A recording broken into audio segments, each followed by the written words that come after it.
Good afternoon, ladies and gentlemen. Welcome to the Old Guys Racing League Coffee Cup Round 14, live from Fuji GP Circuit. I'm James Parfitt. I am hopefully going to be joined in the booth by one Mr. Ewan O'Leary, but we are here in Japan at Oyama, 4.48 kilometers in length here this evening, or this afternoon, or this morning, depending where you are. We've got 16 turns lined up, and yes, they have included that janky chicane at the bottom of turn 10. I do not like that chicane, and honestly, is all I can say to that one. Let's bring you up the scores on the doors at this moment in time.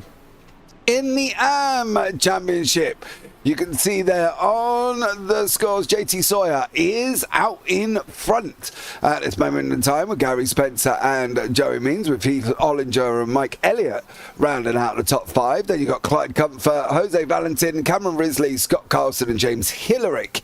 They're in 10th place. Then Cody Bronte, Curtis Matthews, Jeff Sepulveda, Nick Marshall, Matthew Brennan, Daniel Murray, Justin Koch, Brett Basil, George Parfitt, Chase Allgray, Ryan Byers, Jesus Gonzalez, Jim Cunningham, Todd Fuller, Mike Brady and Jason Hall. In the Pro-Ams, Bradley Tidwell out in front with Quinton Price sitting in second, Rick Modric in third. Then we got Barry Acker, Pernell Hanley, Brian Dudkowski, Jonathan Williams with Michael Chaplin, Kenny Bourgeois, Dan Svorak, Eric Gainzel, Kenneth Clodin, Mark Bolton, Cameron Frederick, William Bailey, Adam Henson, Brian LaPratt, Dustin Matney, Terry Atkinson, Anthony Hutchinson, and then below that you've got Stu Gibbons, Dean Murray Carroll, Michael Dickinson and Tayshawn Green. In the pro standings, it is Bradley Lovins out in front at the moment in time with Josh Heroin in second place. Then you've got Cole Modric, Jeremy Cheney, Ryan Merriam, Alan Purser, David Venroy, Michael Dione, Damien Horvaten and Bill Backer, and Philippe Delacruz, Sean Riley, Mitchell Bowen, Marshall Crocker Jr., Alfie Nichols, Mikey Rogers, Jason Everson, Hayden Young, Brian Burcott, Caleb Pocock rounds out the top 20. Welcome in, thank you so much. If you have joined us here as well and you've never ever been here before, of course, because, you know, why would you not have been here for the OGRL? I think everybody has been here for the OGRL league, and well, it's going to be very, very exciting indeed. We've got qualifying coming up very, very shortly. They will be advancing the timer in precisely, well, very, very shortly, to be honest with you, and then we will be up and running for the race. So thanks so much for coming in. We have got currently 48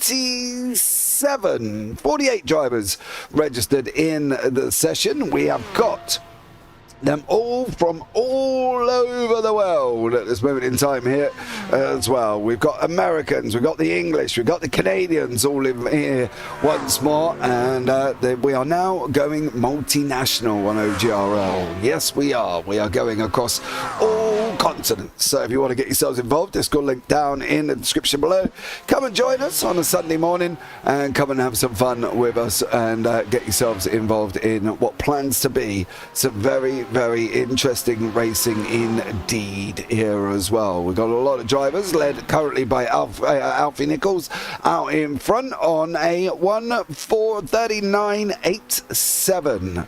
So Alfie out in front on a 1:39.87 at this moment in time. Thank you so much for joining us. As I say, Mr. O'Leary will hopefully be joining us very, very shortly, and he will come into the booth as well. But at the moment, it's just little old me here right at this moment in time. So thank you so much for coming along. Don't forget, like, subscribe, turn on the bells, and you will be privy to all the action that is going live on JPB this week, today. You've got Tanzo GR86 round 3 coming up. Then you got the Super Formula Lights round 10 from Jerez. And then later on, we've got the Tennessee Storm Chasers series at Michigan this evening as well, US time, of course. So pay attention to all of that. Like, subscribe, turn on the bells. It will be absolutely amazing. If you are here, let me know, and we can have a chat, as we will be coming to the end of practice very, very shortly. And there we go. into qualifying we go. So, yeah, into qualifying we go at this moment in time.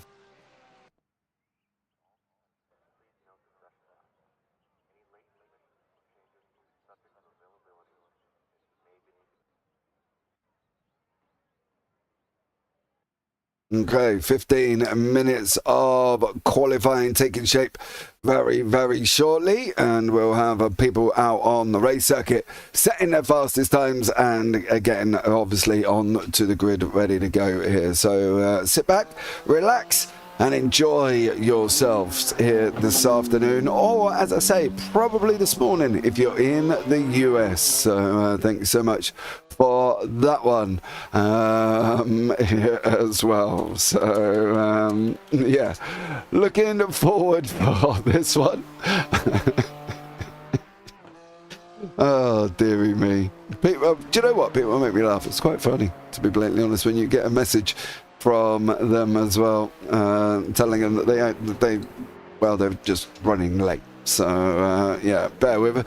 Yeah, we've got a lot of Mustangs, we've got Ferraris, we've got McLarens, we've got Mercedes, we've got Porsche, we've got BMW, and we've got Bradley Tidwell in the Lamborghini, all out on the racetrack. So hold on to your hats, ladies and gentlemen.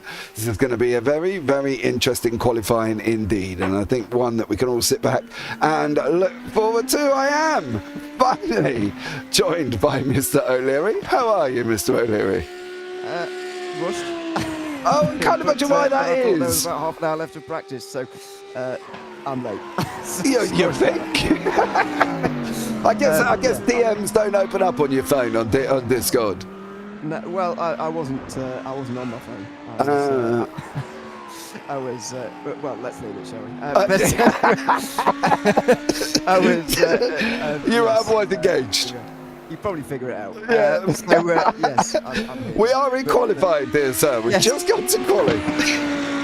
Yes. I'll put my head on now and get into work mode, as it were. Yeah. As you say, I've just caught the back end of that there. Yeah, looking forward to this session. Will be important, relatively, for the outlook of the race, probably, because based on, I don't know if you saw any of the Fuji 8 hour yesterday, but I did some of it, and at times it was difficult to overtake, so it will be not impossible, but it will be important to get yourself up towards the front, probably during this 15-minute session, which we've just begun now. Yeah, we have. I think that's the thing. We've done the scores already on the doors, and I think I don't really like this circuit. I've got to be honest. I don't. I think the circuit is okay, but the problem with it is they put that janky chicane in the bottom at turn 10, and it's just an absolute nightmare. I don't know. I'm not a lover. I've got to be honest. I'd rather have preferred the Grand Prix circuit with a shortcut, to be honest with you, Mr. O'Leary, which does eliminate that horrible chicane. Yeah, I mean, it is a bit of an issue. I suppose it would be a really fast corner without it, but I don't know. It's probably not necessary, really, the farm chicane anymore. Probably just get rid of it. But there you go. It's certainly a very different circuit, this one, to what it used to be back a very long time ago. I don't know when the circuit changed, actually, but effectively the first two sectors used to be pretty similar. But then instead of this really fiddly final sector you've just been talking about, it was just one long right-hand bend, just right the way back round again. Maybe that was more exciting, I don't know. But yeah, I don't know, I quite like this circuit, to be honest, even with the final chicane. I get that removing it will probably be better, but I don't mind this circuit at all as we get these first times through. David Van Roy looks like he's gone fastest. He was fastest in all three of the sectors, and he's set the best time as well, by some distance, actually. Yeah, it's 1:40.097. The racetrack changed in 2005. It's been going since 65, in 1965, which was a Grand Prix circuit of 3.7 miles. If you look back at that circuit layout, it reminds me a lot of the infield of Interlagos, but then obviously in 2005 we've got this current layout that we've got now, which gave you the option of the chicane or not the chicane, and well, we've got the chicane here as well. It's going to be very interesting, I think, there's some new drivers in here as well this season, and I'd be interested to see how they settle in and how they get on. Alfie Nichols is one of them. Nick Marshall's another one. I don't remember seeing Nick last season, but you know, I've slept since then, so it is more of a possibility that they are, but definitely not Alfie Nichols, as I had to add him into the sheet today to get them going. So I think Alfie was fastest in practice, so I think it could be a good challenge up there in the pros. Yeah, very, very much so. I think we've got a good field here, and a good championship situation as well. You say you've already been through the points, but yeah, the biggest gap is between first and second in any of three of the classes, just 14, which is pretty good going. It's 1 point a position, by the way, in this series, in case you've not been with us before, so it's very easy to work out quite what's going on when we get into the race and who's gaining or losing points today. So that helps us a little bit. As Bradley Tidwell goes up to third place. That's the best of the Pro-Ams so far. Still a lot of drivers still to set time, so 27 have already, but there's a load of drivers out there who have yet to set a time still. Yeah, they're still coming thick and fast, aren't they, at the moment? Ryan Merriam, Mitchell Bowen, Mikey Rogers, Hayden Young, John Gardner, Dan Svorak, Cody Bonte. There's half the field that have not got times on the board. At least another 20 drivers to set times. So I think we're going to be in for a very interesting run here in qualifying. Nick Marshall down in 21st place. Daci's just gone to 22nd in the pros in the McLaren as well. And I think this could be very, very interesting. I think going down into turn one, I think we may see a lot of chaos. Yeah, maybe. It's a very, very tight and big braking zone for the opening corner of the race, which is going to be a bit of a concern for everybody, I think, going in towards the start of this race when we get there in about 10 minutes time or so, probably longer. So yeah, it's going to be a big push to get to the front, because further towards the front you are, I should say, the more chance you stand of staying out of any accidents that may well happen. Ryan Merriam, meanwhile, goes up to second place in the Porsche.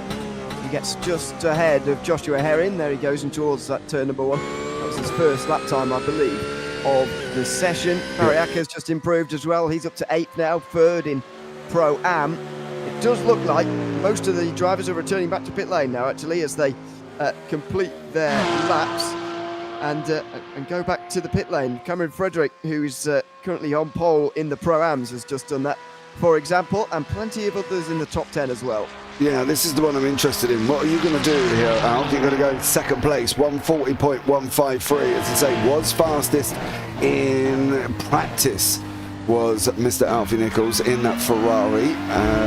So, yeah, I'll be interested to see how he gets on. Hayden Young is another one that I'd be quite interested in seeing how he gets on in the Porsche as well. Just setting his first lap time of the session. Where is he going to go? For Hayden Young, 5th on a 140.368. I think the pros have got so much stronger this season as well. They're all ahead of, well, I say all, that's a gross exaggeration. A lot of them are ahead of the Pro-Ams, and sometimes that doesn't quite happen. So yeah, they have been on form so far this qualifying session, certainly. Although, having said that, Bradley Tidwell and Cameron Frederick finished, I think, in the top 5 last time around, certainly near it, as we have a look at a spin there for the Mustangs in the final sector. This is Merriam, I think, up towards the line, is it? Over the line, yeah. He goes up to second place, getting closer to Ben Roy, but not overtaking him yet. Yeah, Bradley Lovins doing his traditionally late situation here in that car at this moment in time. He is literally just starting, believe it or not, his first lap for Mr. Lovins. So he's doing his traditional come out late, see how he gets on situation here, and whether or not he's going to be able to get to the front. Leading the championship now as well going into this season. I think that's kind of a big thing for him going forward. You know, he had the likes of Heron, Ryan Merriam, Ben Roy all around him. Cole Modric is in there as well. So I think Bradley's got a lot to do this season, and with some very quick guys in and around him, I think it could be tough for that Porsche driver. Yeah, maybe. Don't forget this, in case you've not been with us so far in these seasons. The season's sort of divided up into segments, if you like, and they take a drop score from each of those seasons, and just the one, which gives them an overall score. So the championship leaders at the moment, for example, are well over 600 points now. This is round 14 of the very long season indeed. We do still have plenty more racing before the Christmas break, by the way, which will be off for 2 weeks for. We're at the Hockenheim Ring next week. We're off for Thanksgiving the week after.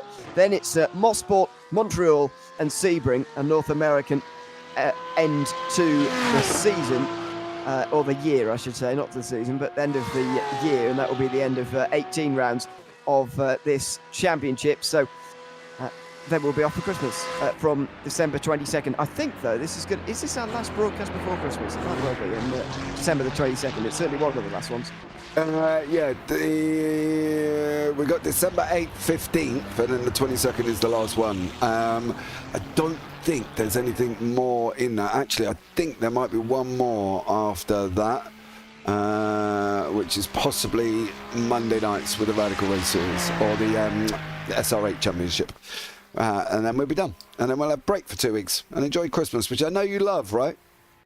No. No. You can't please people, Mr. O'Leary. In normal jobs, they look forward to having their 2 weeks off. In our job, you're the only person I know that turns around and goes, "Oh, do I will be working?" I would, yeah.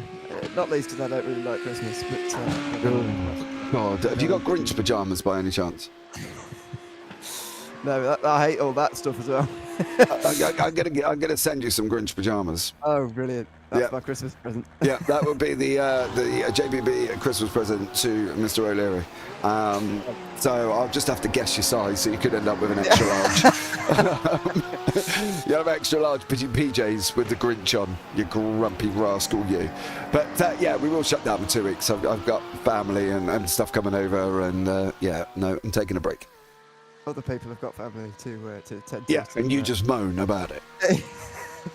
Lovely. A little bit, yeah. But there you go. You're grumpy. How can you not like Christmas? It's an insight into my life. I don't know. It's just not fun, is it? It's cold all the time. And it's probably raining. I think. Yeah. No, I'm sorry, Mr. O'Leary. I don't agree with you. Rather it was summer. Well, yeah, but look, mate, if you'd rather it was summer, don't live in the UK. All right? I think, you know what I mean? Let's be real about it. Because, let's face it, we don't barely get sun over here at the best of times. But, you know, we might get snow, apparently, according to the weatherman. Yeah, I was going to say, I just saw a notification come up on my laptop that told me it's going to snow on Tuesday. So apparently so.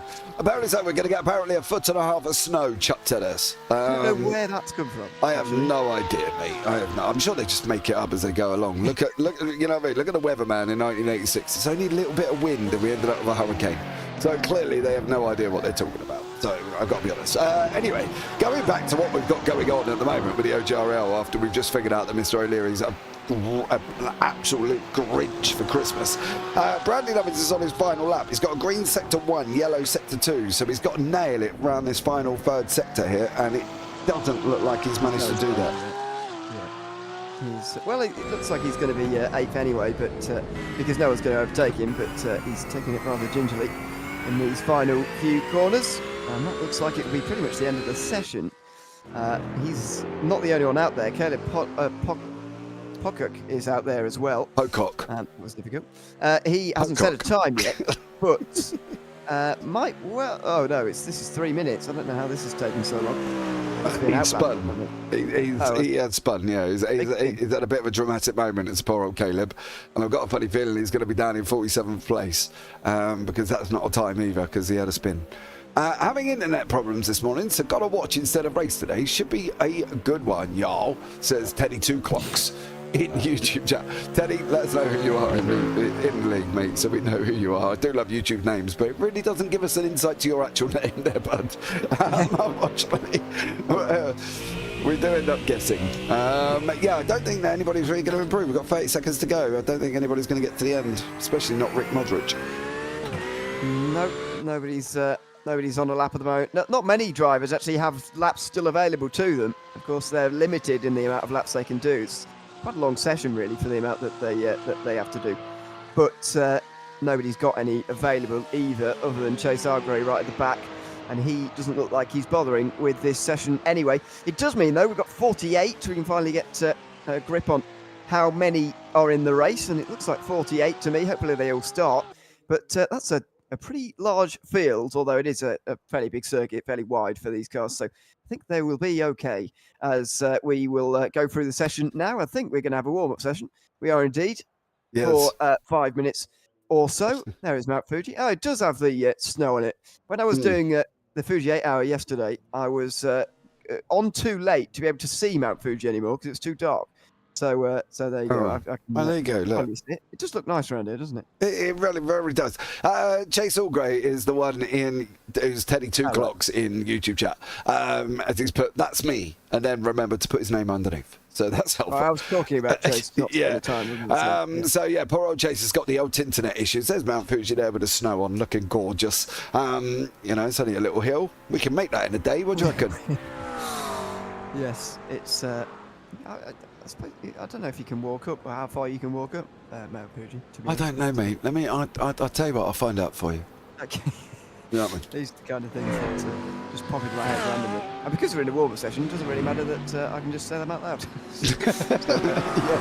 Once you've turned up, of course. You know what I mean? Yes. Just nattering away during the warm-up session and getting ready for the race. Everyone will go out, well, not everyone, but a lot of drivers will go out just to get used to the amount of traffic that will be out there all over again, because it looks like it will be 47 starters. And that's going to be a busy racetrack for this race. Just going to have about an hour of racing, of course, as always, in the OGRL Coffee Cup. So looking forward to it. Oh dear, it's one of the Porsches spins through the left-hander at turn 6. Don't know who that was. However, an awkward moment for Matthew Brennan just to weave around them. Right, I can give you some information on Mount Fuji. It's a 6.8 kilometre climb.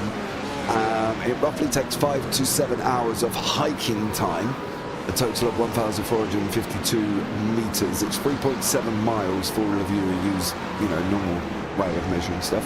And it's 3 to 4 hours down, apparently. I do wonder if that's because you roll down a lot of it.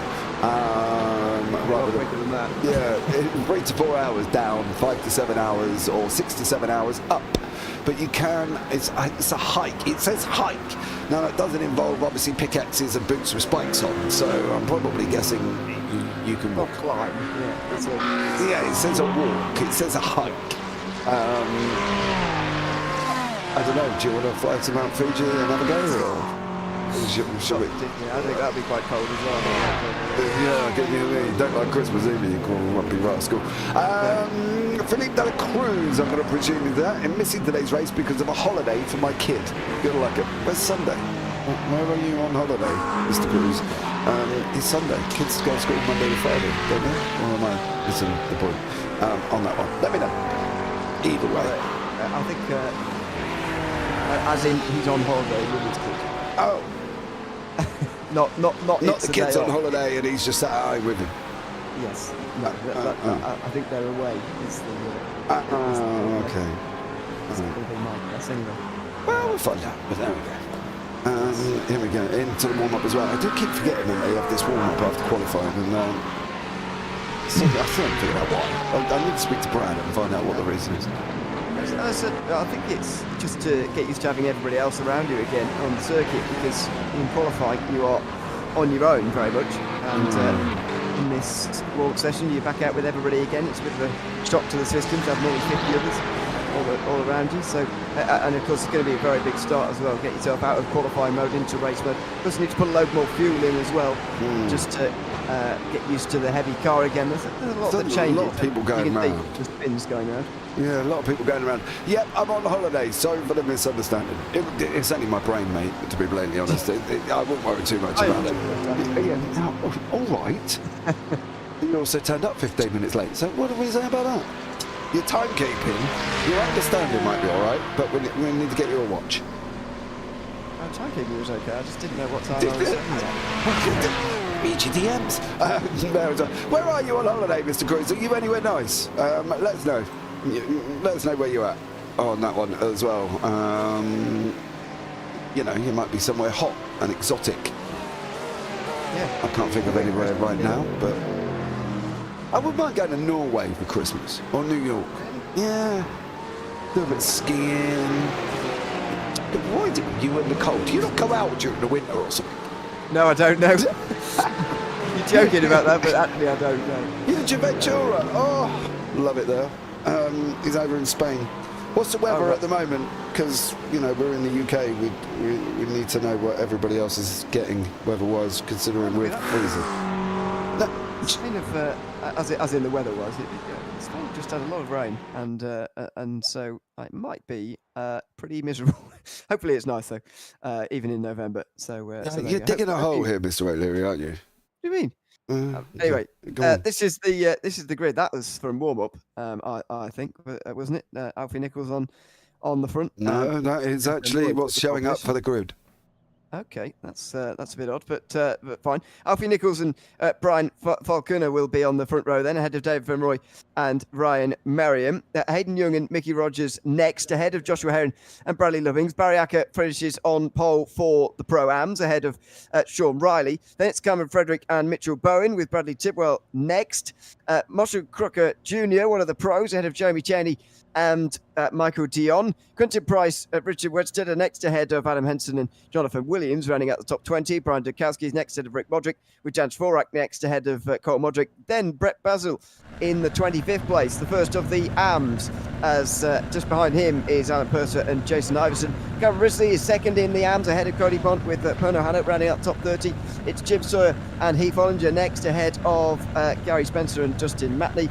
It's Curtis Matthews and Nicholas Marshall next to the Brian LaPrut and Matthew Brennan. Then we've got Scott Carson and Johan Gardner. Preston Hathaway and Clyde Comfort are on the next row, ahead of Mike Elliott and Jeff Stafford. Brian Bias and Joey Mains are ahead of Caleb Puckett, and Chase Hargrave is in the session, but we know he won't race by the sound of things. So that's the grid. 47 of them, I believe, will be starting, and Alfie Nichols and Brian Falconer will be on the front row together, just ahead of David Van Rooij. And as you said in the warm-up session, it's going to be a big run down towards turn number one. Yeah, it definitely has, and it just frustrates the living daylights out of me. Why all of a sudden does it want to just ram everything down? Excuse me, why I deal with this issue. Okay, we will shortly be getting underway for 55 minutes of this race, as always, and we will get to the start in just a couple of moments' time. They are making their way down towards the first corner at the moment. The blinking will smooth itself out, so don't worry about that at home. We will get that sorted. But meanwhile, Alfie Nichols is thinking about how he's going to control the field on the way down towards turn number one here. And when he is going to launch, he's in control now, and now he goes just before the start-finish line, and immediately tucking in behind him, Brian Falconer gets into the slipstream and follows him single file in towards turn number one. David Van Rooij looking up his inside on the way down there, as Nichols takes the apex of turn one and takes the lead as well. 3 wide in the mid-pack here, by the looks of things, or I say mid-pack, just the back end of the top 10, as looking at the inside there, Bradley Lovings has already made a place, and going backwards, the Pro-Am leader, Barry Acker, back a couple of positions here, down to 11th, but Alfie Nichols gets the lead from the pole, ahead of Brian Falconer, then David Van Rooij. Mickey Rogers has made up a couple of places, ahead of Hayden Young, who stayed in 5th place, then Ryan Merriam, who's dropped a couple of places in the Porsche, down to 6th position, ahead of Bradley Lovings, and then Joshua Herring. The first of the Pro-Ams is outside of the top 10. I'll continue to tell you about what's going on, even if you can't quite see at home. A couple of spins in the background. Cody Pont is the one who's gone around in the AM field, I'm afraid. Started in 29th place. He's already down to the very back of the field. Ryan Bias started from pit lane, by the way. He's down to 47th, although he started nearly at the back anyway, deciding to get underway from the pit lane. Maybe a good idea, just to alleviate any potential problems in towards turn number 1 on that occasion, and he has done. So he's going around at the back of the field. So Alfie Nichols gets off to a good start, and Brian Faluna just follows him pretty closely here. The gap just less than half a second. It was through most of that opening lap, and he just extends a small margin over the line for the first time. Does Alfie Nichols, and in towards turn 1 he retains his pole position and indeed converts that into an early race lead. Yeah, he does at the moment. Apologies about this. This all of a sudden just kicks in randomly. It's starting to settle down just a little bit here, but yeah, bear with us while I'm still working on that. But Alfie Nichols out in front in that Ferrari. David Van Roy down in 4th place at this moment in time, with Hayden Young in behind that. Bridie Lovins in there as well, with Ryan Merriam tucked in right behind him, with Sean Riley having a go as well. Get him, Ryan. He's got as well Stacey in YouTube chat there. And Alfie Nichols out in front at this moment in time, but there's Hayden Young fighting out with David Van Roy. Yeah, Van Roy's gone backwards behind Mickey Rogers now as well.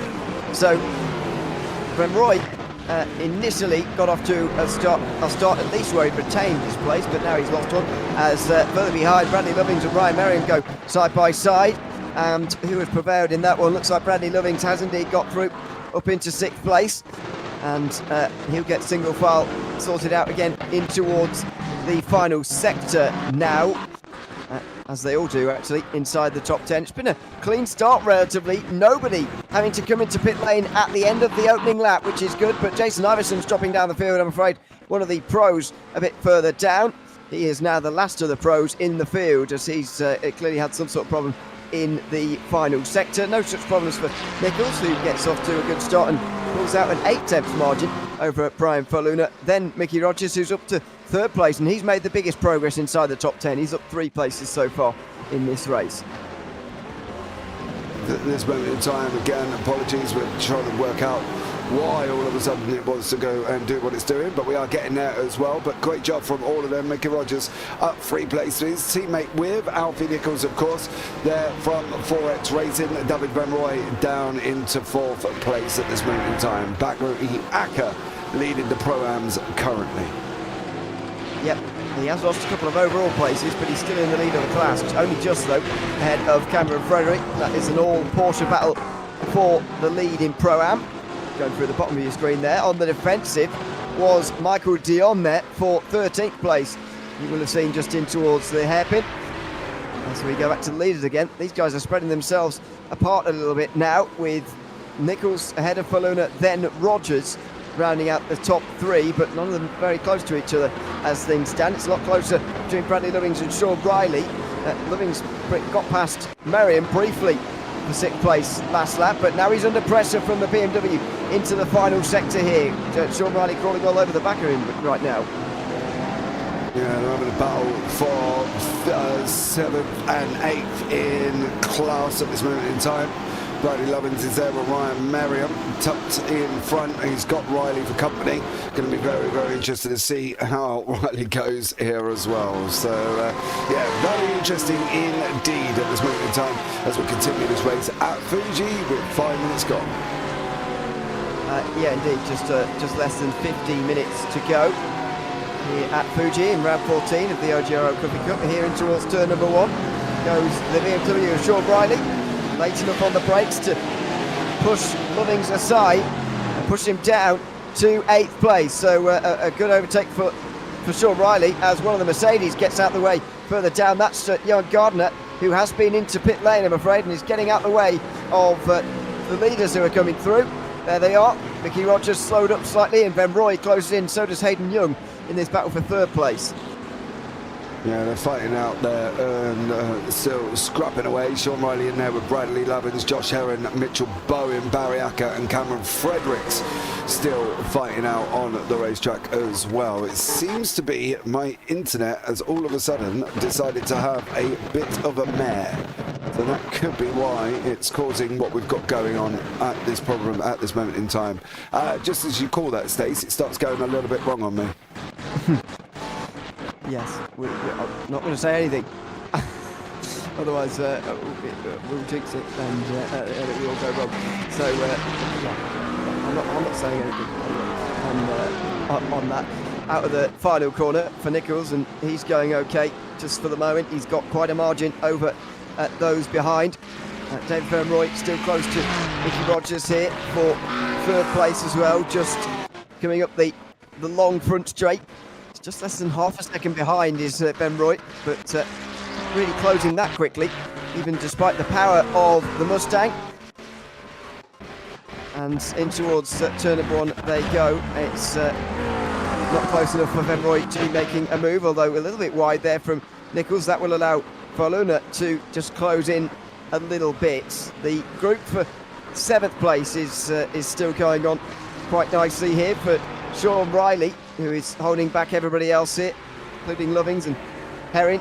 Mitchell Bowen there, as well as the Pro-Am, I should say, leaders. I haven't spoken about the AM class actually, but it's Brett Basil who is leading the way ahead of Jim Sawyer. That is 24th and 25th in the field, those two AM drivers. Of course, it is Sawyer leading the championship ahead of Gary Spencer, who is down in 30th at the moment, so that gap would increase by another 5 if things stay as they are. Bradley Lovings and Herring at the moment are 7th and 8th and 9th, I should say. Lovings would double his championship advantage to 2 points, a massive 2 points if things stay as they are. Bradley Tidwell coming into today 16 points ahead of Kenton Price, and at the moment Tidwell is in 15th place ahead of Price, who's 3 positions behind him. That would extend the margin to 19 points if things stay as they are. Meanwhile, Nichols getting closed in on by Faluna, who is right at the back of him now, and there's Rogers as well, defending from Van Rooij in these top 10 positions. Yeah, fighting out at the moment. It should start settling down a little bit now on this one, and hopefully we can eliminate this blinking. But Sean Riley is there with Bradley Lovings tucked in right behind. Josh Herring, Mitchell Bowen, Barry Acker leading the Pro-Ams, and Brett Basil leading the AMs currently. So action all the way through. Alan Purser trying to make his way through the likes of Jonathan Williams, Quentin Price, Richard Weston, Andrew Henson and Bradley Tidwell, as they're continuing on their mission for Alan Purser to try and break up. He's got Cole Modric alongside him at the moment. Side by side in towards turn number 1, and I'm not saying anything. I don't even know. I literally cannot even work this out at this moment in time. It's just, I have no idea. It's done it for some reason, and I can't figure out why. Michael Dion and Marshall Crocker continue side by side, by the way, for 13th position.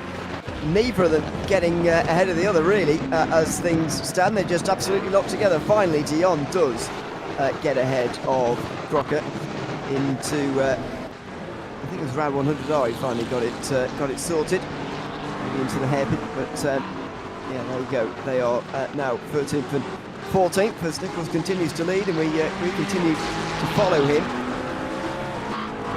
Okay.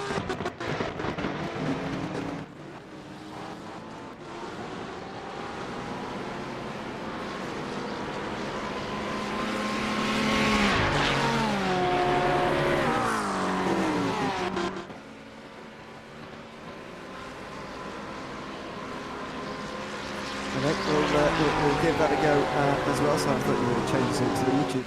No. There we go. Yeah, in towards turn number 1 they go. Van Rooij ahead of Young.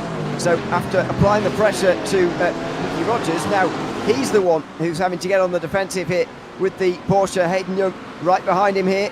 He's close, but he's not going to give it a go quite in towards turn number 3.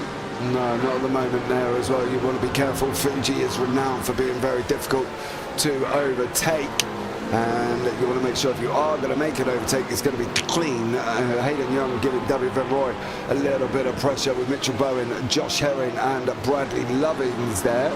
Jonathan Williams is having a nice little battle down with Cole Modric. Cole is currently in that McLaren. Williams is also in the McLaren, of course, and they're continuing to fight it out and having a good little scrap here as well. Yeah, this is one of the larger groups in the field actually for 17th position, involving a couple of the classes as well. So, in fact, they're all pros, aren't they? Even though they're down here. Marshall Crocker Jr. gets back past Michael Dion. These two can't leave each other alone. and maybe that's a better way of getting through if you're in a Porsche. Not, of course, a very good car in a straight line, but if you can do it just after the first couple of sectors and into the final one, then maybe you'll have a bit more joy. And Marshall Crocker Jr. has indeed got back up to 13th place, so they change positions again. Yeah, still swapping backwards and forwards, Crocker Jr. and Ewan. We've got Riley, Merriam, Lovins, Herring and Bowen, a very strong mid-pack there, 6 to 10 currently on your screen, and well, this could be at least fireworks. The problem is they've got that draft environment heading down, haven't they, at this moment in time, with Herrings and Lovins. You know, they're kind of all getting the draft and nobody's really making inroads on each other. Now Hayden Young is getting past David Van Roy finally, so another Porsche making a move, but there are a lot of them, I suppose, in this field. Looking at the outside, that was Bradley Lovings on the way in towards turn 3. It's for 7th place, just been behind Sean Riley, on board through the very long right-hander. As there's meanwhile a change for the AM lead as JT Sawyer gets through on Basil, and there you go, Sawyer into the lead, the championship leader into the lead of this race. He's going for quite a long way back here, although Porsche does run out of legs a little bit towards the end of the straight, and Sawyer gets relatively out on the brakes and gets through towards turn 1. Yeah, he was well late there as well. He sent it up and definitely put a stop on it and made sure that there was no way that Basil was going to come back at him. Ryan Merriam, Riley, Lovins and Herring now with Mitchell Bowen in there once again, having a nice little battle here as well on the racetrack. So yeah, good fights all the way through at the moment. Yeah, certainly is. It's good to see early on, or I say early on, we're nearly a quarter of an hour through this race now. Out of the final corner, Sean Riley just ahead of Bradley Lovings, and then it is Josh Herring. Those two, of course, 1 and 2 in the Pro Championship, just 1 point separating them as things stand, and as I mentioned earlier, it is a point per position as the battle for the Pro-Am lead also goes on in the background. Barry Acker is weaving around all over the place to try and hold Cameron Frederick back, and of course beat him to the win last week. Oh, there was moves in front as well with Herring and Lovings. Mitchell Bowen was in there. They are literally side by side at this moment in time as well. Didn't think Herring was close enough actually, but there you go, he has gone for it, but he doesn't get through. Looking at the inside there, Mitchell Bowen also has a look, but can't quite do it. Herring, another look through 100R. If you can get close through here, you can just accelerate a little bit on the exit of this and get down the inside for 6, but can't quite do it. Instead, it's Bowen who does that very move. Looks up the inside, but Herring has the outside run and should stay ahead. Yeah, he should do. Coming round now, the right hander, the long looping right now, and 300R down into Dunlop. This is where that chicane is at the bottom here, which, as we all love, of course. But hopefully they all make it through relatively well. It does kind of really slow down your flow, that chicane. You know, you just get into kind of a rhythm, and then all of a sudden it really does slow it down going in there. And then I don't know, I'd have loved to have seen these guys, that long looping the right hander that goes all the way around. I think it would have been amazing, but it does give them a chance to make overtakes, I suppose, on that one. There was a nice little battle, 6th or 7th in class in AMS, but Cameron Risley is also here with Dustin Matney in the Pro-Ams. Pernell Hanley just up the road. They're battling it out. This is Cameron for the 3rd place in the AM class. But look at this. Scott Carson, Spencer, Svorak, Brennan and Everson all in this battle. Yeah, this is one of the larger groups as well here.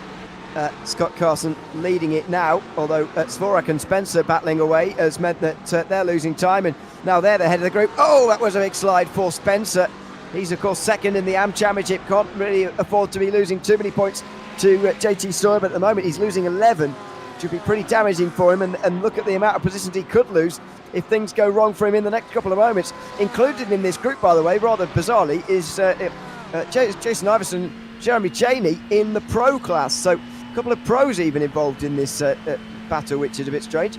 Yeah, I think because they had a beginning, obviously problems at the beginning, which obviously, as we know, we didn't quite get to see properly. But there is Everson as he makes a move up past Matthew Brennan, Rick Modrich and Alan Purser are back together again as well. Alan Purser, obviously in that famous Lexus livery on a BMW, but David Van Roy is another one that's being pushed by Ryan Merriam here.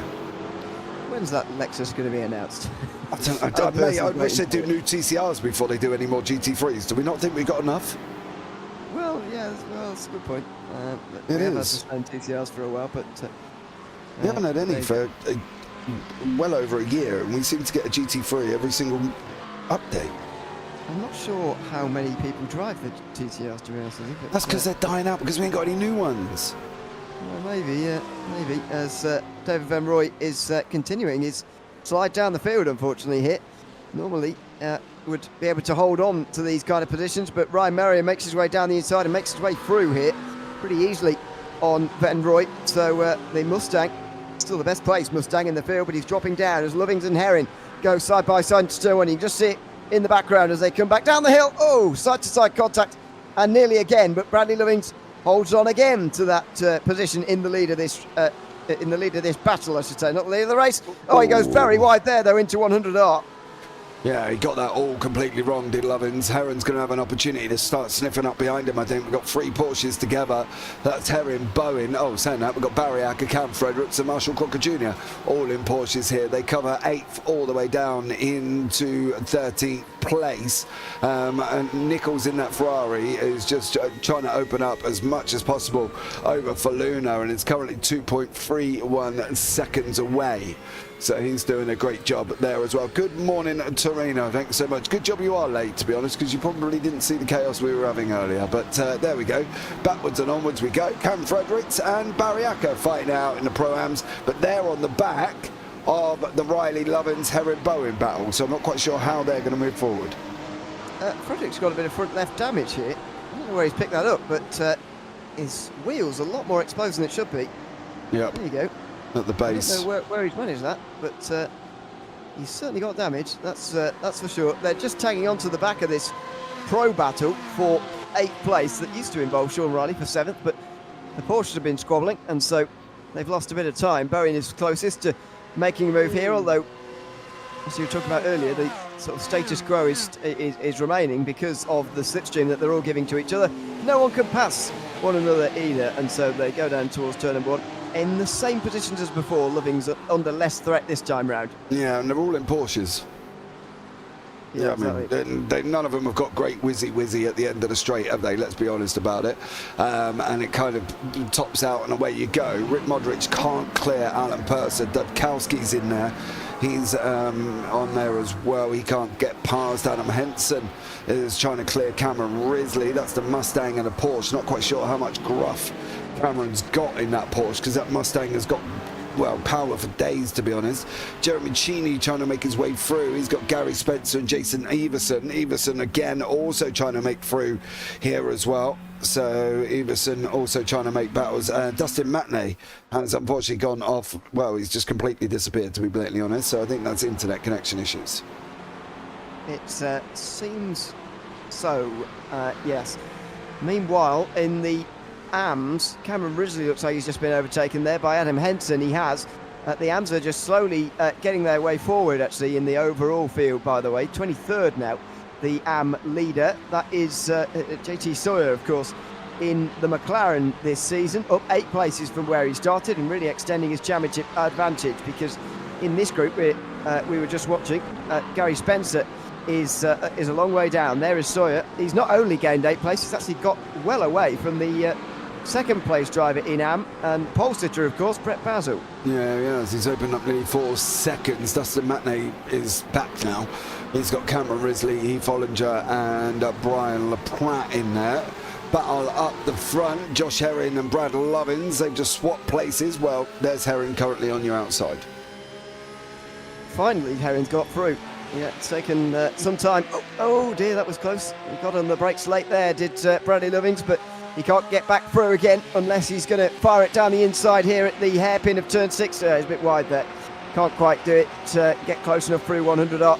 And Bowen will be fancying his chances here as well. So important change there. Now Herring and Lovings are tied on points at the top of the overall championship. Yeah, looks at this championship fight between these two. I think it's going to go right the way down to the wire. Curtis Matthews has just had a moment. Nichols is still out in front on that one. Brian Faluna is there. He's got Mikey Rogers tucked up, but there is Alfie just absolutely running away with it currently. Faluna still sitting in second place. Got the old Rexy livery on as well, which will please Mr. Bradley Dalton. Mikey Rogers in there, and Hayden Young not too far as they've just gone past a Batmalcolm. Ryan Merriam 1.5 in front, and he's got 1.5 to Vin Roy behind, but I don't think it's going to be very long until he gets onto the back here of Hayden Young. Yep, this is a group headed by Brian Faluna, as you say. He's got the best I rating in the field, by the way, at 4.1k, which is mine and James put together and then times 2. Oh, at least. At least. At least. Yeah. Oh, that's a big move down the inside. Mickey Rogers got that a bit wrong. He's gone too deep on the brakes there. He had a good chance of getting through, actually, but he's just broken too late, and now he might pay for it. Here comes Young. Down the inside towards turn 3. Oh, good move round the outside from Rogers. That was a great run round the outside. And so back through he goes into third place. Yeah, there was a bit of dramatics down with Dustin and Preston Hathaway by the looks of it. Hathaway looks like he's had a bit of a mare back there. But Rogers there tried to go up the inside of Faluna, went on the brakes far too late, couldn't get it stopped in time. So unfortunately for Mikey Rogers there, he's going to have to try again somewhere. But that has brought Young into it. It's also brought Merriam very much into this now because of that battle. Of course, Merriam's pulled in about 0.3 of a second. Yeah, absolutely. This is all helping Nichols at the front of the race. 3 seconds the margin with just over half an hour to go. So Faluna with a bit more breathing space now because Rogers and Young have been fighting with one another. There's even a chance to go down inside the final corner there for Young, but knowing there's a big front straight to come, decides not to fire down the inside there. Probably the better idea. Now, will he have a chance in towards turn number 1 this time round, or will the McLaren be quick enough? I suspect it will have the legs on the straight. Yeah, I don't think Young's going to be able to get through down into turn 1. I think it's probably going to max out at some point, and then he's going to be stuck. He's in 6th gear, he's got nothing left. He's not going to be able to make it down into 1, so he's going to have to rely on the corner speed of this Porsche, or the capabilities. The problem is, of course, he's got the McLaren in front, which is the all-rounder, which is the one that can do a little bit of everything and does everything very, very well indeed in that McLaren. You know, some will say it's overpowered, some will say its balance is just right, but if it's in the right hands, it's a very quick car. Yep. It's a good chance here for Young to go down the inside. No, he doesn't go for it. You can see in the rear view camera, and there's a rear view camera and a mirror. Do any of these cars not have a rear view camera anymore in GT3? No, I think they all seem to have them, don't they? We've got the option of turning on like all 4 of them in the car, so they've got 2 outside, 1 in the one on the screen, and then I believe the rear view, there's 1 more somewhere as well. But yeah, they've apparently all got they're just in the back there. Doesn't make much sense to me, to be honest, to have a mirror and a camera, but there you go. No idea. Depends whether you wake up feeling old school or new school. And then I can't tell. You look in a different one depending on your mood. I don't know. Anyway, out the final corner for Young. He's going to have another good run, but just have a look at the gap on the left-hand side of the tower. It looks all good for him at the moment, and he looks like he's getting very close. That's all great, but just watch the gap. What's happened to it? Now it's going back out again. So after a good exit, the gap just extends, and look at the way that Rogers is catching Faluna. If he gets closer at the final corner, he'll certainly be down the inside towards turn 1, because look at the time gain there in the slipstream. Yeah, he pulled in a lot. Oh, Faluna's made a mistake in the 1. Is he going to be able to get through? Not this time, but Faluna's got to be a little bit careful. Can't keep making them mistakes down into turn 1. Speaking of which, Sean Riley has just been overtaken by Josh Herring, by the way. So that's Herring taking the championship lead. Oh, it was a long time coming, actually. Wasn't a mistake in towards turn 1. May have been one at the final corner, but anyway, this is a very long-winded pass, isn't it? Down the front straight. The Porsche must have got a better run because, as we know, it does struggle in the straight line. He was later on the brakes, though, Herring, and gets through. Oh, Loving very nearly got down the inside there as well. Very nearly hit Riley, but didn't quite. Meanwhile, we go back to have a look at this. Yeah, Dustin Matinee, Mike Elliott. Oh, you're going to dive him. Oh, you pushed him round, I believe, as well, unfortunately for that. And yeah, he lets him back through, but we won't stay too long on that battle as Dustin was having a little bit of blink. These four still fighting out. Sean Riley, Bradley Lovins and Mitchell Bowen still in there, with Barry Acker leading the Pro-Ams with Cam Fredericks, mind you, pushing him right behind him. Very Porsche heavy this season. And then we've got JT Sawyer still out in front of Brett Basil, who's got Dudkowski and Henson closing up on him here currently. So yeah, very, very, very Porsche dominated, and it's Rogers in the McLaren. Obviously we're led by a Ferrari with Alfie. Here he goes now. He's got to make that move. There's the move from Faluna to block. He can't come back now. He's going to try and go around the outside into turn one. He's late enough on the brakes, but he's always going to struggle around there. Sean Riley's the first of the leaders to come into pit lane, by the way. And that means that we're going to have 9 Porsches in the top 12, which seems pretty extraordinary. Through the left-hander they go. Rogers round the outside and off the circuit. Well, I'm not sure whether this one's going to stand or not, or whether he will argue he was pushed there by Faluna, but he's still on the inside at 100R. Here comes Young in the other Porsche, looking up the inside. Oh, he's going to make it free wide. Oh, dearie me, that was close. He very nearly clipped round his fellow Porsche, and it's Rogers who loses out. Young gets the run here on Faluna. He's on the outside now. Here comes the McLaren. Does he get down the inside now, maybe in a free wide moment? Oh, he has a look, but he doesn't quite go for it. He knows that he's got the straight line speed to worry about as Merriam comes through as well, side by side through the chicane. They all make it through the other side, and Faluna still holds on to second place. Yeah, 2x2 through the chicane was very, very impressive. Merriam in the background trying to make his way forward in that purple and white, of course, getting involved. As he did say that they're fighting, Merriam's closing, and he did close right up. But Hayden Young doing an absolute stellar job fighting with him, cleared Mikey Rogers' way. He was having to go at Faluna, and now it's Faluna under pressure. Can he keep his head here as these four continue to fight? And then we've got, of course, the looming Mustang of David Van Roy in the blue in the background as he goes on to the start finish straight, and he's now not too far away. So if these guys keep having a go, he's going to be in this one as well. Here comes Young on Faluna. You can see Rogers weaving around to try and catch the slipstream. Oh, they're weaving around all over the place. Here goes Young. Late on the brakes, far too late in towards turn one. That much was clear from quite early. He runs a little bit wide. And will Rogers now get through as a result? It's going to be tricky for him on the outside. It didn't work for him here last lap. He's trying it again, though. He can't go through, though. He wasn't even as far alongside this time round, so he stays back in fourth. And then Merriam, who's just watching. David Van Roy's really benefiting from this. He's catching them all. Yeah, he's pulling it in now. He's the second back at this moment in time. It's Van Roy. But I will tell you one thing. Faluna's got to make a decision there, going down in through Coca-Cola in turn 2 and turn 3. He literally parked the car in the middle of the race circuit. He didn't make a defense. He didn't make it anything either side. And if he's not careful, there's going to be a dive coming up from one of these guys. And then he's going to have to try and work out what he's going to do. I don't know if he was waiting for somebody to make a move, and then he was going to make a defense, but he cannot keep parking it in the middle of that racetrack going through 2 and 3, because otherwise he's going to be picked off. He certainly is. Through they go. This is by far the biggest group up towards the front, by the way. Sean Riley, as I mentioned, has already pitted. He is down in 26th now. Mitchell Bowen is 28th. They've both ended up in a bit of traffic. I thought that because of this battle, they might be able to really benefit from an early stop, but it doesn't look like it. As Nichols looks like he's coming in, is he, or is that a lap cut? That is someone a lap down. That was clever.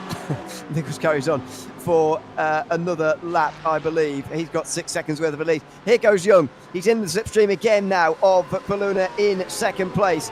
And right up near the rear wing, he's going to be having a go here in towards turn number 1. The outside didn't work for him last time. He's forced on the outside again here. And he, well, it's like watching a replay. He can't do it again. Rogers is alongside him again. It's deja vu as they go in towards turn number 3. There will be no chance here for Rogers, and he stays behind again as the battle for Pro-Am honours goes side by side. Frederick finally through on Barry Acker in towards turn number 1. Yeah, he got that job done as well on the running down into 1, did Fredericks, but I'm pretty sure Acker's not going to give up this place very, very easily. Adam Henson currently running side by side. That's Brett Basil is making through in the AMs. That Mustang should and I say this in a relatively speaking of term, should be able to come and clear that Porsche because it's got a little bit more top end, but for Hansen, he's got to get it stopped going into one. Does a great job, gets that position done. Fredericks is now back with Acker again. Acker's not too far back, as you can see. He's looking for that inside on that run down here through the right-hander into the chicane they go. Nothing doing for Barry Acker currently, but Merriam is now here and Van Roy is now here. So this is literally turning into a 5-car fight, and that's all because the guys continue to fight here. Yeah. Make their way out of the final corner, and surely they're not all coming in at the same time. That would be disastrous, I think. 23 minutes to go. They're going to have to pit at some point, of course, during this race. We do always see stops in this series, so we will be getting to that in a few moments' time as Hayden Young comes up to the back of Faluna now. He has a look on the outside line, brakes like it really is like watching a replay again and again Every and again. time. Brakes too late, goes too wide, and doesn't get through. Do you know the worst thing is for him is Faluna does not always get turn one right. So what Young really wants to do is get Faluna to make his move to the left and then cut back underneath him. Because if he cuts back into underneath him while Faluna's going wide, he can obviously pull it in and get through that way. To continue to do the same thing is obviously the first sign of madness, isn't it? That's the thing for Young. And he needs to really try and mix it up and go inside. He's got to try and pressure him off that inside line.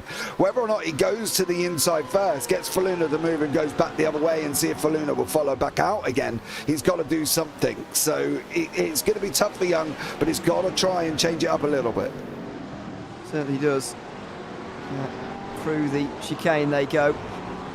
Young over the curb there. Rogers closes in behind. Merriam very close as well in the final sector. Does he have a dive here? That's the advantage of this final sector we were talking about earlier on. It does leave the inside open very often for you to fire down there if you want to have a go. Merriam might well just decide to do that. No, he looks to the outside instead, forces the McLaren on a tighter line, and will he get the exit as a result then? As Faluna really gets a bit of a run now and gets a bit of an advantage. Will Rogers be making a move? Will Merriam be making a move? Will any of them go for anything here on the way down towards turn number one? It looks like Rogers is close enough and the McLaren is fast enough in a straight line to be able to do this as well, and here he goes, right hand side. Young doesn't even defend by the looks of things. Merriam tucks into the slipstream and Rogers goes through. Oh. That wasn't particularly difficult actually for Rogers, and he does get through into third place. Yeah, no, that was very, very easy for Rogers. There was no defence from Young whatsoever, but I don't know if that's now Mikey's got to pull them guys back into Faluna. They've lost a little bit of time to Brian Faluna up front here, and now it really needs these three or four to work together to get back up, because if they continue to fight, Faluna's going to pull away. That's it, job done. Fredericks has really been saved at the moment because Michael Dion has separated himself in that mix, and that's partly due to the fact that Barry Acker has gone into the pit lane with Adam Henson. So that's kind of released Cam Fredericks to go and escape and try and get some laps in here once again. Mitchell Bowen tucked in behind Heath Follinger. There's no point flashing him, mate. He might not be in the same class. Get the job done in the track. Please lay off your lights. If you want to have a go, get through. It's not his fault you're all the way down there and out of position. So on that one, Jason Everson and Nick Marshall. There is Nick just in front of us going again down into turn one. Again, the arms don't have to move. You've got to make that job done. You know, you've got to get the pass done. It's not down to them to get out of your way. So that's all I'm going to say on that one. I know I'm an advocate for blue flags, but we're not under blue flag for conditions. So boys, fight away as much as you want. But Mikey Rogers has got a car right behind him. That is, well, I don't know how he's allowed that to happen. But look at the McLaren speed in a straight line. He's not even getting slipstream and he's faster than the Porsche. Remarkable, really, as Young gets to the outside again and doesn't go through. This time he's going to hit the apex, though. I wonder if we'll get a bit of a traction, a bit more traction, I should say, down the hill here, and maybe a run. No, he's too far behind. But Rogers proving the McLaren is very, very quick in a straight line. Still got some of that DNA from the previous McLaren that was, of course, the fastest car in GT3 of all time.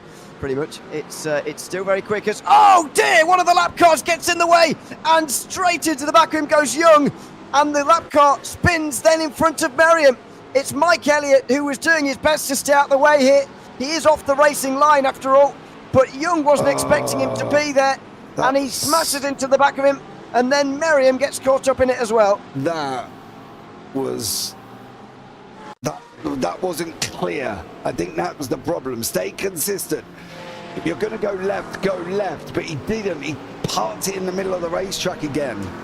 And that has unfortunately put Merriam there as well. And what I mean by that, you can see here, he doesn't make it clear. Go left, but stay left. Don't come back and put yourself in the middle of the racetrack, because, well, yeah, that's just kind of ended all that battle as well. No, come on, says Tamina in YouTube, as she's just thrown a coffee across the living room at this time in the morning in the US, of course. But yeah, that's the end of that pretty much.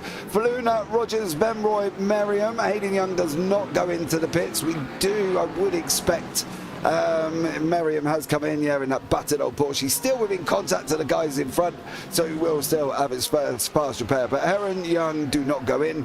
Nichols is now there as well. Ryan flashing, saying, "Hey, Mum, I'm on TV." Josh, hi Josh, how are you? Well, we can see you. Fair play on that one. But also Tidwell looks like he's another one that's not gone in, and neither is Cole Modric. So going to be a mixed strategy scenario here. New leader in Pro-Am, the Lamborghini, Bradley Tidwell, or just Brad as he's now calling himself. Sure, what's up with Tidwell? We've just been does he not like it? Because his son there. Modric goes through, and that was pretty easy. That's to be expected because he is a pro. After all, up 20, by the way, is Cole Modric from his 24th position on the starting grid. He's yet to hit, as we know, as David Benroy gets out ahead of Brian Faluna, as does Merriam, as does Rogers. So Faluna is behind quite a few drivers he was previously quite a way ahead of. And that is due to his pit entry. And I say that because his pit lap time was 51.1. Pit stops times in and around everybody else around about 14 seconds. But his entry was very, very slow. And so it's either his entry or his exit has cost him that for Brian Faluna. And that is why he is behind them currently at the moment, because his pit stop time was on par with everybody else.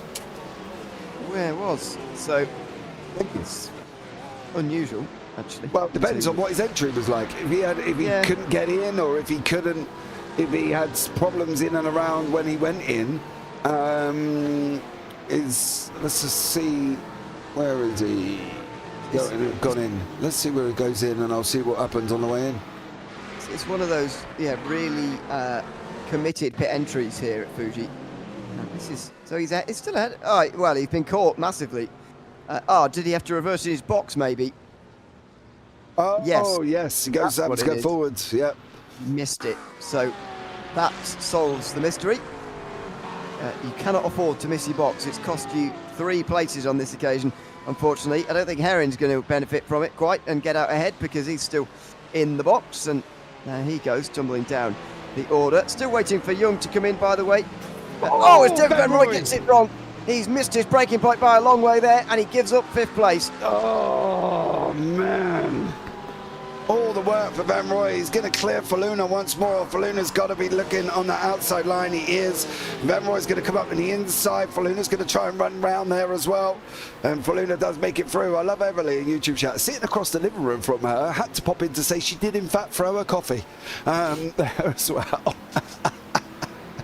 I hope you weren't actually ahead of her, or just directly in front, because otherwise you would have had coffee to the face by the sounds of things. But there you go. Just less than 15 minutes to go, and David Benroy continues on in 6th place. Probably will stay 6th place as well, because I'd imagine Young will be in amongst this group. This is getting difficult for Mickey Rogers as he tries to flash his lights and get someone out of the way here. The Porsche not quite doing so for the moment. It is Carson, down the order, currently in... where is Scott! He's on the inside line, and it's okay. Everybody relax. Relax, I've just shot out kittens. Scott, me and you need a chat. Oh, sorry. Young had pit exit on his name already there. That was I'd fall off my chair. Thought he was going to get out of Nichols. Of course, he's not. He's just coming into his box now, He's and coming now now. he's on his way out. So this is going to be quite close because these lot have been battling with each other, of course. There goes Young. They He's not cleared really him. ahead of them. He will be ahead of Ben Roy and Faluna, who go side by side again here in towards turn number 1. Ben Roy on the inside line. And, well, these two are going to remain side by side on the exit of turn 1. Yeah, we're going to continue to fight here. Van Roy in that blue Mustang. Baluna in the Roxy, and he does manage to hold on. He's pushing his luck here. The only problem is that both of them are losing time to the car in front. So stop it there as well. Get back up to the guys in front of you. Hayden Young went into the pit lane, thought he was going to come out. Now he's got Scott. Come on, Scott, get out of the way, please. So he's repping the JPB livery on the side of the car as well. Come on, Hayden Young's going to go through. That's great. But Ryan Merriam and Rogers are now very, very close. Is this going to be very, very tough for Merriam now? Because we know that Porsche's not quite got the grunt of that McLaren. Yeah, it's going to be really difficult. Even when you've got the slipstream and the driver ahead of you hasn't, but they're in a McLaren, it's very difficult in the Porsche to get anywhere. So this is going to be a pretty difficult pass for Ryan Merriam to make. Defending a little bit there, Rogers, into the penultimate corner. Does that mean there's a go in the final corner? Nobody's gone for that yet. I wonder whether we'll have to wait for the last lap for those kind of moves to be made, as the exit is very good indeed from Merriam. But where does he go with it? He is right in the slipstream, but there goes the McLaren. Now it begins to take off. Yeah. He's going to try and get there, but I don't think Merriam's going to be able to get it. I don't know if he's got pace in that car. He's going to be flat out in that Porsche. You can see 161. It's just got nothing. Oh, he's going to have to be late. He needs to rotate. Oh, he's not going to get through. I think he's going to struggle here. Yeah, it's going to be a big struggle, I think, for him to pass the McLaren. He's going to have to do it somewhere that's not turn 1 because of the straight line speed problem. He's going to have to do it either turn 10 maybe before that chicane, or the final corner where he continues to have an opening but just doesn't use it. So I'm not sure what he's going to decide to do in the end, but he's surely going to give this a go. He might be fearful a little bit of fighting too hard and letting everybody back in again and creating a huge group, but we'll see how he decides to go about trying to overtake the McLaren now. Yeah, I'm not entirely sure how he's going to work on that. He's going to have to try and set him up. This is going to take a couple of corners or a couple of laps even for him to try and set it up, or utilise that back marker there as well. If Merriam could get a good run out and really sit in behind Rogers, he might be able to utilise back markers and box him in to stop him getting through. But it's for Merriam, it's a mission. It's a mission at this moment in time. Oh, the lap car just stays on the inside line and gets out of the way of these three. So Rogers will have a better run out the final corner this time round and will definitely stay ahead of the Porsche, you would imagine. Frederick's still leading, by the way, in Pro-Am here, just ahead of Barry Acker. Those two not really fighting in 11th and 12th anymore. Barry Acker's a second behind. And Joey Mains is leading in Am, but he's yet to make his scheduled pit stop. He pitted on lap 2, so he can't make it home, that's for sure. He is going to be at 21st and leading the Am class for a little while, but he's still going to give that back over to James Burke, who will probably lead again as Brian Faluna stays ahead of David Ben Roy here. Oh, and gets past one of the lap cars through turn 1. Yeah, Curtis Matthews in there as well, the lap car at the moment. And these guys have really got to stop. They've got 3 seconds now. That lap car in there really did cause a bit of a pickle. But Aidy Young, Merriam and Rogers are continuing to fight. Fredericks is still ahead of Barry Acker after pit stop cycles. Fredericks did manage to get in and out leading the Pro-Ams. As you say, Joey Means is basically... he's got to do that, so that should release JT back out in front again. But this battle is still hotting up here as well. So yeah, we're going to keep an eye on this one. But there has been other battles developing throughout the race as well, all the way through the field. Mitchell Bowen looks like he's had a moment. Richard Westard, Quinton Price past Joey Means. Obviously Joey went into the pits. Purser got past Modric, and Williams got past Modric as well. Is that Mercedes of John Gardner, I believe it is. Got himself out of the way. Yeah, absolutely.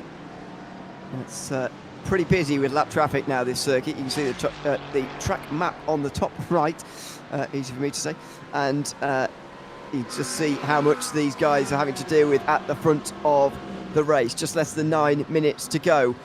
Rogers, Merriam and Young down in towards turn number 1. I wonder whether Hayden Young will have a go first, because he's looking pretty strong at the moment. Rogers moving to defend. A bit of a fake from Merriam, but it's not fake from Young. He goes down the inside, late on the brakes and gets through. Very nice move indeed for third. Great move from Hayden Young there as well. That's going to please Lottie in YouTube chat. Come on, Hayden. There, as we've got family and friends of both of these drivers in the mix here. Ryan Merriam's friends are in there, and family. Hayden Young has got him in there as well. It's going to be very, very interesting indeed. No arguing in YouTube chat. Behave yourself, Stace. Keep your coffee to yourself on that one, as these guys are continuing to fight. Bradley Lovins has got a McLaren. That is a back marker as he's trying to close on to Sean Riley. The back marker's hugging the inside as best it possibly can, so please don't touch me. He's trying to move through as well. And then we've got Cole Modric and Michael Dione in a very brightly American liveried Mustang. It's the most American thing I've ever seen. I don't know. Kenny Bourgeois did run one last season as well that was very American-esque, but that was yeah, that's very proud of your country, should we say? But they tend to be fair. So I know.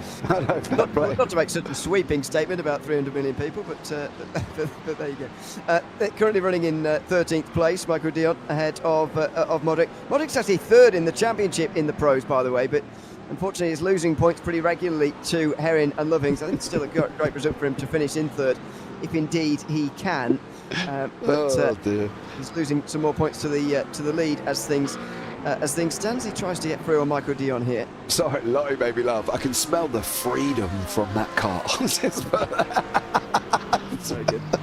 Absolutely amazing. Right, let's pop in and see what's going on with Hayden Young and Ryan Merriam and Mikey Rogers. Well, this is what's going on with these guys as well. We are forgetting there's actually a leader in front of these. Alfie Nichols is in front and is doing a great job. He's 10 seconds up the road as these guys have just continued to absolutely scrap. I'm so worried right about now. Ryan, think about this, mate. Mike Elliott is up the road. Well, there. Oh dear. Like deja vu in exactly the same situation and exactly the same spot near enough as well. Yeah, just after. Yeah, this could be interesting in the final sector. He's not been out the way beforehand. Oh my! And he's just out wide. Round the outside goes Rogers. He stops on the apex, and there we go, round the outside and through. He's actually just extended the gaps between the three of them, but it's not as big of a disaster as last time, so it's okay. And what's the remarkable thing is that Merriam will have taken his pasture pair, as you say, but he's actually gained places during the pit stop cycle. That's the bizarre thing. Yeah, that was due to Faluna and Ben Roy, wasn't it? Having a little bit of a mix one. Riley and Lovins are side by side. There was a back marker in there as well.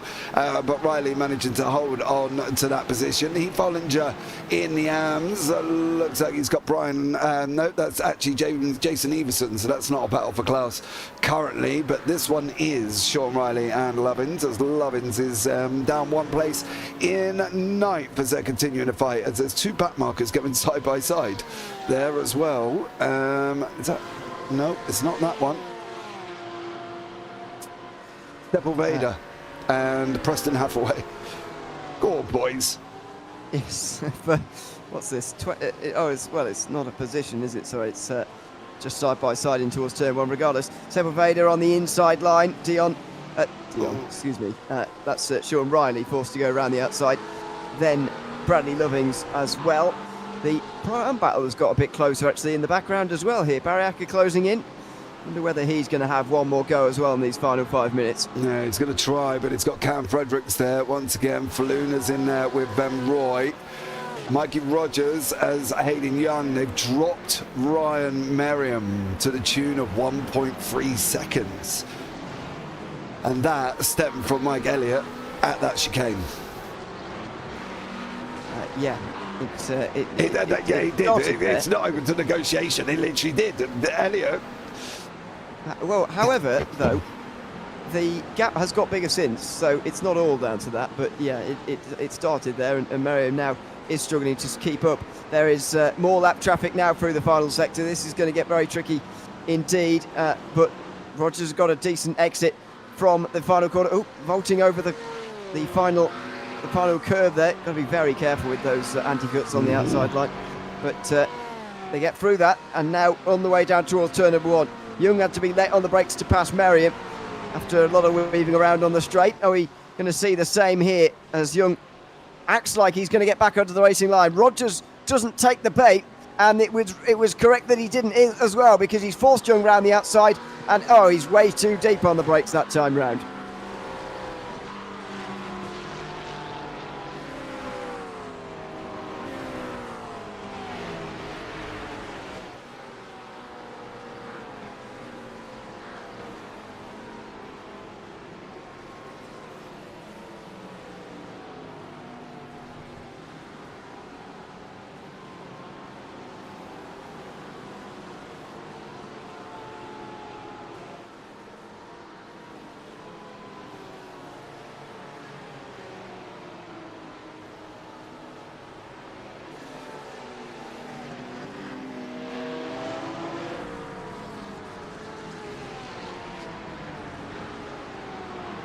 Nope, he's still got 2 laps to go though at the end of this one, and there's still a lot to do. So much traffic ahead of him, but with such a margin you would expect him to be able to deal with all of that, because he's got time on his side. Young and Rogers side by side in the final sector.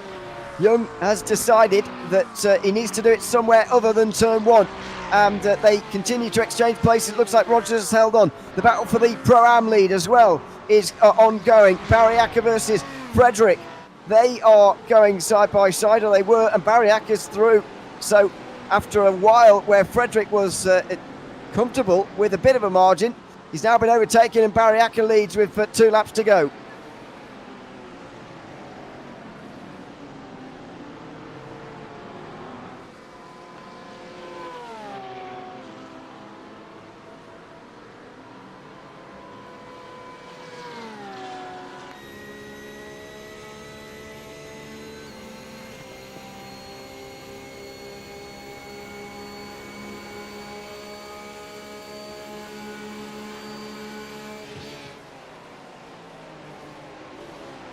Oh.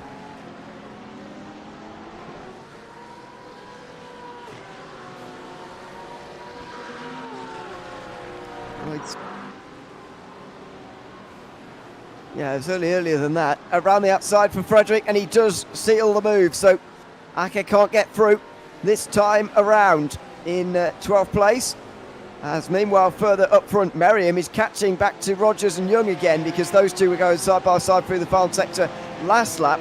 He's now less than a second behind, although it looks like it's going to have to be last lap stuff now for Young. He's only got one more time down towards turn 1, don't forget, for him to do this.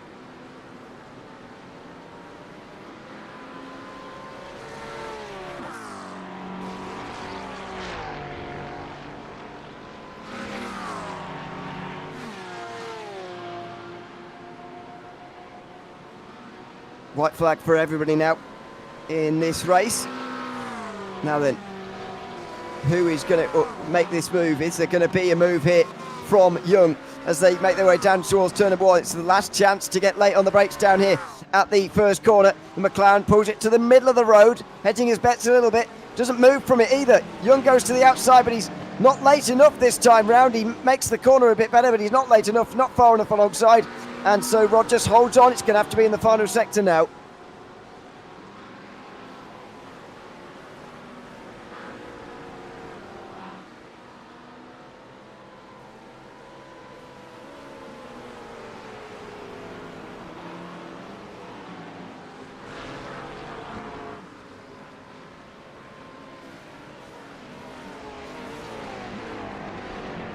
Yeah.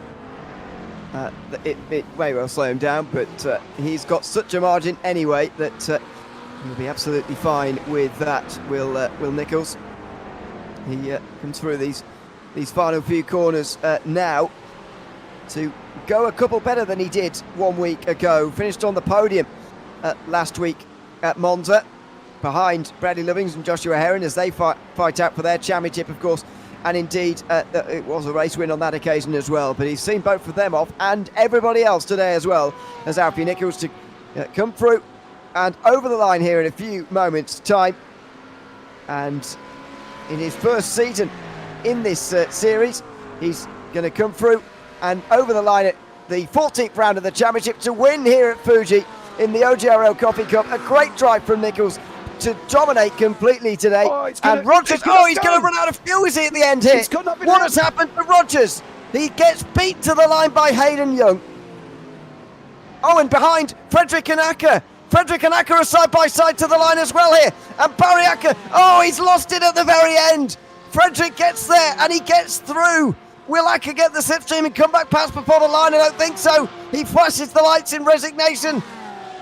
Frederick wins here in Pro-Am ahead of Barry Acker. Two very close finishes there in the top 12. Yeah, I want to have a look back at the Hayden Young Rogers one. This is the previous lap. That's the previous lap, isn't it? Hold on. Yeah. So this is the final lap. Now, does he run out of fuel? There's a look up the inside from Young. Just have a go. That's to be expected, but Rogers got the outside line, a better run and more straight line speed. So how has he lost this on the run up towards the line? Up the gears. Looking okay for now. Now it starts to splutter. It's spluttered over the line. He loses one place. He just got third though. He keeps his podium at least. Oh, he was a lucky boy. Lucky boy for Michael Rogers there. JT Sawyer comes over in second in the AM, and wins the AMs. But very lucky for Mikey on that one. That could explain how he managed to get out in front by such a margin. Yeah, maybe.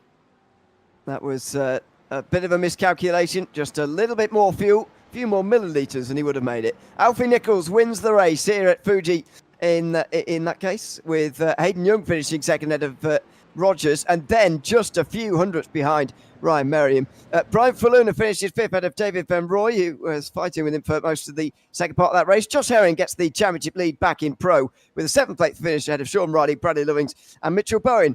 In Pro-Am, Cameron Frederick wins a last lap fight with Barry Acker to finish first in Pro-Am ahead of Michael Dion, with Cole Modric and Marshall Crocker Jr. next. It's Brad Tidwell in 16th place ahead of Rick Modric, and then Richard Wested, who finishes in 18th place. Jonathan Williams and Nala Purser round out the top 20, with Brian Dukowski and Quentin Price next. He loses ground in the Pro-Am Championship, by the way, to Tidwell, but to the tune of 6 points. Jim Sawyer also extends his championship advantage in AM with a 23rd place finish overall as well. Jeremy Cheney finishes 24th ahead of Brett Basil, with Dan Svorak, Adam Henson and Jason Iverson next. T. Follinger finishes in 29th place in the end.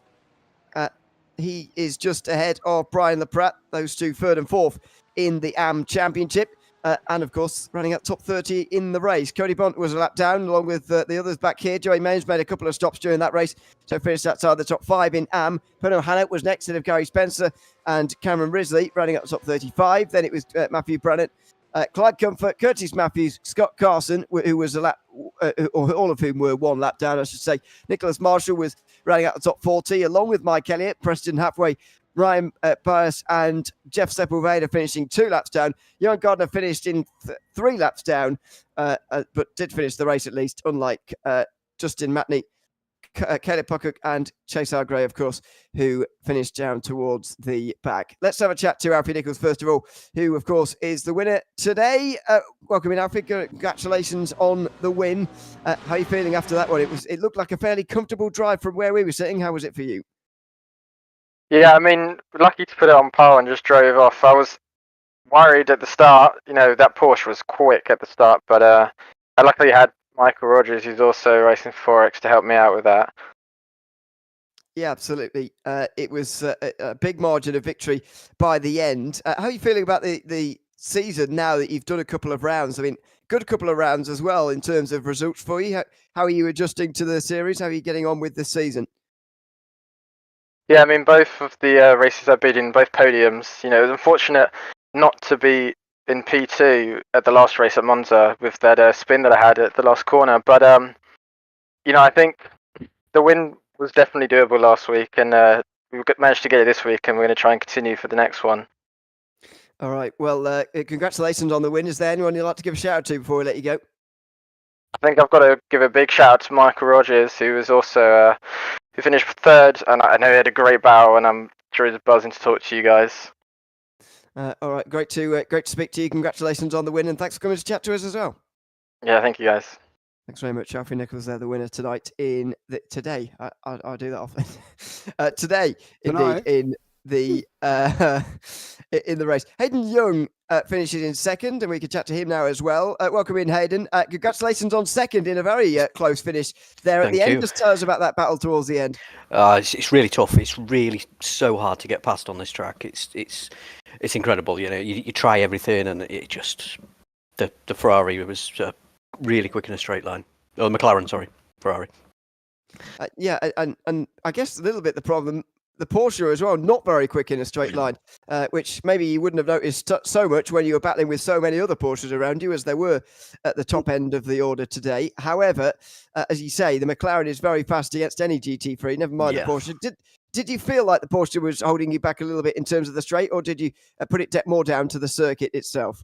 Well, I kind of knew it would be. I knew it'd be slow, so I sort of set the car up for the other sections to get the best run I could out the corners and just sort of save fuel. I tried, and then I hit that car. I don't know when it was, what lap, but I hit the car, got a bit of damage, and that's what it is, isn't it? But yeah, great fun. Absolutely. Is there anyone you'd like to give a shout out to before we let you go? Yeah, my teammates for helping me with the setup, and family and friends who were watching it. Thank you very much. And you guys, really good. I really enjoy watching the broadcast. Well, hope you enjoy this one as well. Congratulations on second place today, and thanks for chatting to us as well. Thank you. Hayden Young, there second today in the race. Let's go to Mikey Rogers, who finishes third in the end. Welcome in, Mikey. Good to have you with us as well. Hello, you right? Just spluttering over the line at the end there. We saw it on board at the time, pipped at the post. But how are you feeling after that race? That was like the most intense hour. 55 minutes. It's just unfortunate. I was running out of fuel on the line. I tried to take as least fuel as possible, trying to pip him in the pits, which did happen. But with the intense battle behind, it was just very hard to fuel save at the same time. But yeah, really clean racing. Hayden Young, what a driver. He did really well. So did Miriam as well. But no, big shout out to Alfie as well for getting P1. One of my teammates from 4X Racing. So it's nice to see him on top. He's just so quick. He just had total control of that race. But very happy with P3. Yeah, still a podium after all. Yes. After all of that battling. Just how much fuel saving were you actually doing then? Because it didn't seem very apparent to us at the time. I had one of my teammates who was spotting. He was like, "You need to lift. I was like, "I can't." But I was just trying in turn one, and just before the hairpin, I was looking at the timings, like when they were like 0.4 behind. I was like, "Right, this is a little opportunity to save." But yeah, it was just that last section. Porsche's like a dream there. So getting that McLaren up that hill is a bit of a hog. But no, really good fighting. So yeah, really happy with that. My second race with OGRL. So to get a podium, I'm really happy. So yeah. Quick question from me, Mikey, if you wouldn't mind. Did your spotter do your fuel calculations? He was looking at my I use eye overlay, so he was looking at that, and I was like, "Are you sure that's enough?" And I'm like, "I'm running out of fuel," because it kept going red to green. So I was like, "Oh, I'll just go with it." But no, he was like, "You need to trust me." But so he said it then. Yeah, pretty much. He's like, take 30 litres. I was like, oh, okay. All right, so you're going to sack him, I presume, now and get one that actually knows how to do maths? Or he would not be happy with me saying that. No, he's a brilliant guy. So shout out to Sander. Mikey, you sit on the fence, get splinters on your bottom. Anyway, I'm done now, Ewan. Sorry, sir. Yeah, that's right. It's all right. Is there anyone I'd like to give a shout out to before we let you go? Just a shout out to the 4X Racing boys, Alfie, for winning his... our class. Big shout out to Cameron as well for winning his, and JT Sawyer. Big shout out to Young as well, getting P2, and of course, not least but not least, my wife who's watching downstairs. Oh, very good. Very good. Thanks very much for coming to have a chat with us, Mikey, and congratulations on third place here today. Thank you very much. Cheers, boys. Cheers. Thanks very much. Third place for Mikey Rogers today. Let's go to Pro-Am, and the battle there between Cameron Frederick and Barry Acker was a great one, and Cameron Frederick is the winner in the end. Welcoming Cameron. I mean, it was a great battle between yourself and Barry Acker. It was changing right until the very end as well. Just tell us a little bit about that final lap especially. Yeah, it was pushing pretty bad there. I got a bad turn in on the hairpin there and come out kind of funny. He clipped me. I told him just keep going, but he waited for me, and then we battled it out there at the end. It was still pushing pretty bad, but yeah, that last corner was interesting. Yeah, absolutely. I mean, what does this do for the rest of the season now for yourself? How much confidence does this give you to maybe go and repeat this victory? Well, so I think Brad Lovings there is going to bump me up to pro. He didn't know really where to put me, so he just stuck me there. So I'll probably be a bottom runner in the pro class next week. We'll see. Is there anyone you'd like to go shout out to before we let you go? Just you guys do a great job. Love watching it. The wife for letting us do this silly hobby, and that's it, man. All right. Congratulations on the victory in Prime here today, and thanks for coming to chat to us as well. Hey, thank you guys. Thanks very much, Cameron Frederick there, the winner in Pro-Am. And the Am winner is JT Sawyer, who also joins us now, if I can drag properly. JT, welcome in.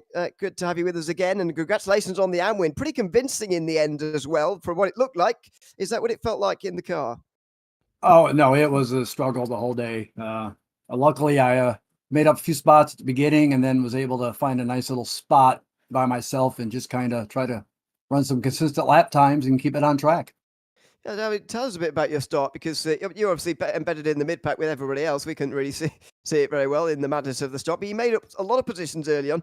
And despite starting qualifying a few positions further down from the AM leader, you were soon in the AM lead. So just how did the start go for you? I went pretty well. I made a few passes. I had some guys spin, made it through that unscathed. And then, like I said, just tried to keep it consistent and pointing forward. Well, congratulations on getting the win here in AM today. Is there anyone you'd like to give a shout out to before we let you go? My wife for putting up with this. Couldn't do it without her. You guys do a great job. Bradley for putting this all on. He does an amazing job. And congratulations to all the winners today. Absolutely, including yourself, JT. Congratulations, and thanks for chatting to us as well. Thank you. You guys do a great job. Thanks very much, JT Sawyer there, the winner in AM today. Well, that is it here from Fuji for round 14 of the OGRL Coffee Cup. I think a good round. I always take issue with a little bit with people saying that this is one of those difficult circuits to make a pass on. Some of the drivers said it just there, but were they watching the race they were just in? I mean, it's not exactly like Monza last week. However, it still provided good racing. That is the rest of the calendar, by the way. Hockenheim next week, followed by a week off, then Mosport, Montreal, and Sebring. But yeah, good round here at Fuji for week number 14.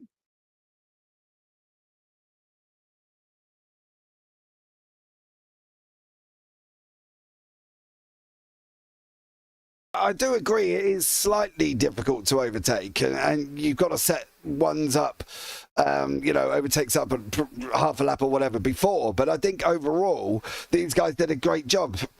Pat markers, I'm sure, I don't know. There will be discussion about that. I'm sure there will as well on that one. Is going to happen, but anyway, we'll leave the drivers to do that rather than us. So that is it from the OGRL this week. As I say, we'll be back next week, same time, same place, for the Hockenheim round of this championship. Make sure you subscribe to the JPB YouTube channel. There's plenty more racing to come, even today, and indeed throughout the rest of the week before we're back here for the OGRL. But from myself, Ian Leary, and James Parfitt alongside me, it's goodbye from Fuji. We'll see you in 1 week's time for round 15 of the OGRL Coffee Cup.